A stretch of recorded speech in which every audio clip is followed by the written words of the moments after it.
Quelle est la liste de formations disponibles sur mon compte formation, CPF, et bien entendu les catégories.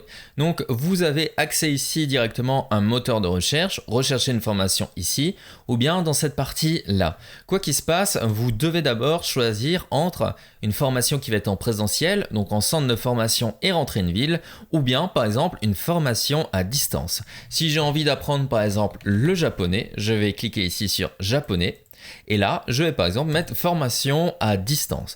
Dans ce cas-là, je vais pouvoir me retrouver sur la thématique qui est liée essentiellement à ce mot-clé-là. Donc en fait, les catégories vont être déterminées par les mots-clés que vous allez entrer. Si je parle de japonais ici, on va parler uniquement de formations liées au japonais. À savoir ici massivement sur la langue, mais aussi d'autres thématiques particulières.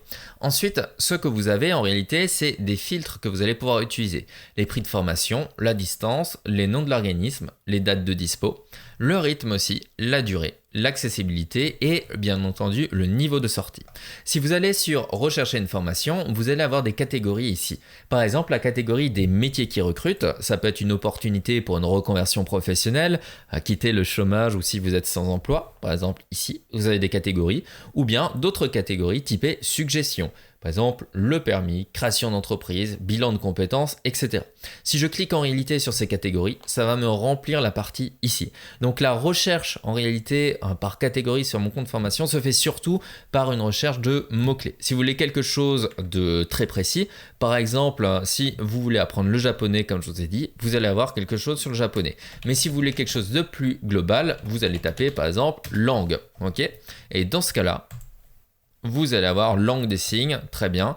Vous allez avoir préparation, là encore, langue des signes, etc. Mais en glissant, je vais pouvoir du coup tomber sur, par exemple, du chinois, de l'anglais, du japonais, de l'espagnol, etc. Parce qu'il y a quand même 49 976 résultats qu'on retrouve ici.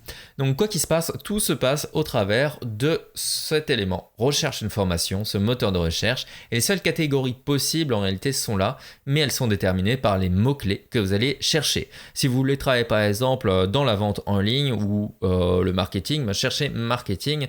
Puis après, si vous voulez faire uniquement par exemple de la publicité sur Facebook par exemple, et bien là vous allez chercher marketing, Facebook, etc. Plus vous allez mettre de mots-clés et plus ça va être bien entendu précis. Laissez plutôt un mot-clé pour avoir quelque chose d'assez global et généraliste dans un premier temps pour travailler sur une catégorie. La liste des formations s'affiche ensuite du coup en fonction de votre recherche. Et n'oubliez pas, on voit soit d'abord les formations à distance, soit d'abord les formations en centre de formation, mais pas les deux à la fois.